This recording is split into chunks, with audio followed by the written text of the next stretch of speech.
বিদ্যালয় মাঠে আয়োজিত আজকের এই ৫ নং হারাটি ইউনিয়নের ৪ নং ওয়ার্ডের নতুন সদস্য সংগ্রহ অভিযান, এই অভিযানের আলোচনা সভার সম্মানিত সভাপতি, অত্র ওয়ার্ডের বিএনপি সভাপতি মাসুদুর রহমান মাস্টার,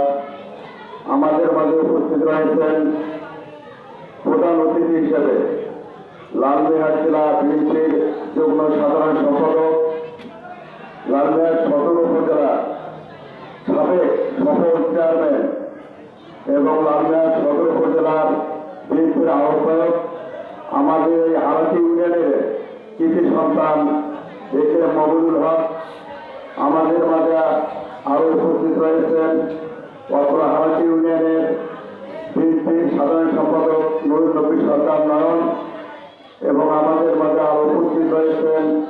হারাটি ইউনিয়নের সাংগঠনিক সম্পাদক সরাব হোসেন বাদশাহ সহ বিএনপি এবং অঙ্গ সংগঠনের নেতৃবৃন্দ। মঞ্চের সামনে উপস্থিত অত্র ওয়ার্ডের নতুন সদস্য এবং সদস্য